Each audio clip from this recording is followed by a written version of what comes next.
that brings us to the next point is with so many small decisions that we each make on everyday life, a popular phrase or theory or whatever you want to call it is we have guardian angels. And you kind of get that from Matthew 18, I think. Is there any reality behind that? Because there's so many decisions, we need at least one angel guiding us the right way? I think there is. I mean, in part, it depends how you define guardian. You know, if you actually go to look at Matthew 18, it's not like you have an angel with a sword there fighting somebody off, but it's this idea of intermediation, this advocacy. Don't abuse these little ones because their angels always see the face of my Father, always see the presence of my Father, depending on how you translate that. So it's this advocacy role based on, again, both the Old Testament role, we're in the Gospels here, we haven't had the cross yet for this to sort of transition to a role of Jesus and the Holy Spirit.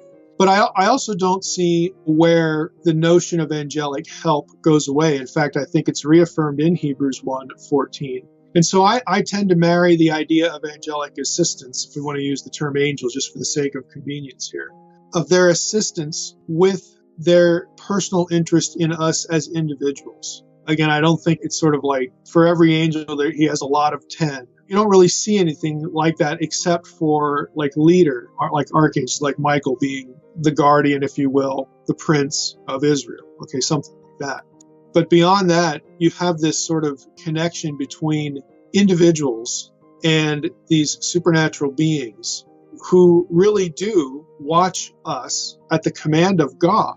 And so I tend to think that the idea, at least, of guardian angels is a biblical one. It's a correct one. Again, we're not given a whole lot of information in terms of specifics as to how it works. I mean, you could read Acts 12 in this way. There's another way you could read Acts 12 as well. When Peter's in jail, and of course the angel releases him. But when Peter goes to the door and knocks on the door of his friends where they're praying, and the little girl, Rhoda, comes out, she recognizes Peter's voice, runs back and says, "Hey, it's Peter." And they're like, "Oh, you're nuts." And one of them says it must be his angel.